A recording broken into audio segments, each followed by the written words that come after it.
and race are real issues in Jamaica, and they remain intertwined with the high levels of inequality in our society. Indeed, the issues of race and class and inequality influence fundamental aspects of our national life. They influence how we fund education, how we enforce the laws of the land, how we deploy state resources, how we even treat with the Jamaican language, and how we create opportunities in our society, among many other things. And comrades, there needs to be recognition and an honest discussion on these issues if we are to succeed in overcoming inequality and ending acts of injustice and lack of opportunity affecting the majority of Jamaicans. I have noted the discussions on these issues over the past week in sections of the media, and I wish to state for the record, our party, the People's National Party, believes and asserts that all Jamaicans are free to support whichever party they choose, regardless of their skin color. That goes without saying. But having said that, there is no doubt that the masses of the people are better off when progressive politics holds sway in this land. I will say without fear of successful contradiction that the People's National Party is the party that, while in government, has done the most to advance the interests of ordinary Jamaicans. Indeed, Michael Manley and the PNP came to power in 1972 because of the failures of the Jamaica Labour Party to deal with the conditions of the majority of Jamaicans in the 1960s after independence. And even worse, because of things like coral gardens, when they slaughtered Rastafari, the banning of the great Walter Rodney, wiping out a Baka wall just down the road. All of those things happened under JLP rule. Comrades, Jamaica changed in the 1970s. And in particular, the place of black people in our society changed in that era because of the progressive politics of the People's National Party. This cannot be denied. It is evidenced in all the legislation that our party has enacted to support women, children, the unborn, the elderly, workers, students, and small entrepreneurs. The issues dividing our society are more subtle now than in those days. But status quo politics is not good for the majority of our people, who remain overrepresented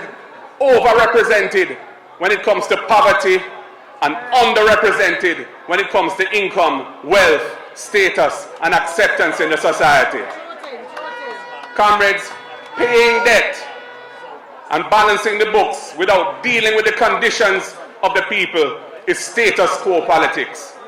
If the people are in crisis and you're not cushioning the crisis, then you aren't dealing with the majority group who need the state to back for them and make their lives more bearable and their prospects brighter. That is the situation facing the people of Jamaica under this Jamaica Labour Party government.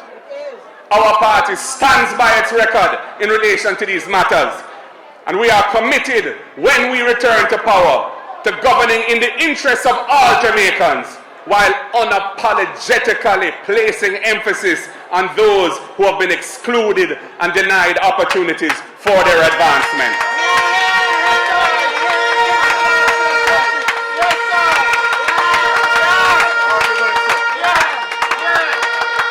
Comrades, we have always been an alliance of the progressive elements of all classes in the society, downtown, midtown, uptown, even while our mission has been the upliftment of the disadvantaged masses of the people. And by the progressive elements, who am I referring to?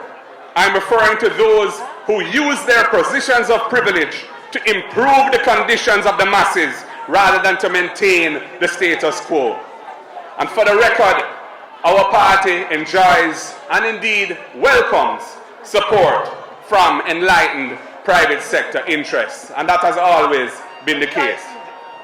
Indeed, our aim is to build a national alliance of progressives that can collectively summon the will and resources that are required to make our national motto, out of many, one people, more than a noble aspiration. We want to see it to become an accurate description of the Jamaican society. Our founding president and national hero, the Right Honorable Norman Washington Manley, said it well when he expressed that goal in these terms. First, foremost, and above all, to make come true this great motto that I am proud of having played a part in formulating when I was Premier of Jamaica. Out of many, one people. We are many. That is colonialism. That is our particular history. That is the problem before all of Jamaica today. How to make out of many, one people. And in that spirit, comrades, we commend a recent gesture from a major local producer to reduce the price of its goods in the trade. We call on all suppliers of the basic needs of the population to follow that example and indeed to do more. This is especially needed at this time, given the government's failure to adequately cushion the harsh cost of living crisis now engulfing the Jamaican people. So yes, we commend any private sector interest that will put the interest of the people at the forefront in this difficult time and give the people a break. So comrades, our party is a democratic and open organization.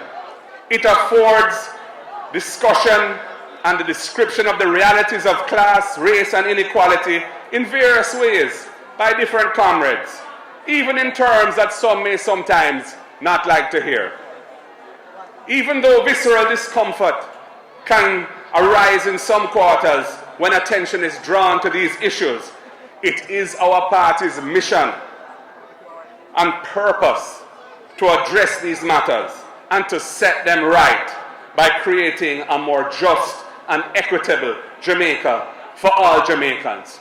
So comrades, that is the spirit of my message today. We are an inclusive organization. We welcome a progressive alliance of all sectors of the society who want to see change, positive change, progressive change, the upliftment of the masses of the people, the creation of proper opportunities to fulfill their dreams and for them to achieve the Jamaican dream in all their lives.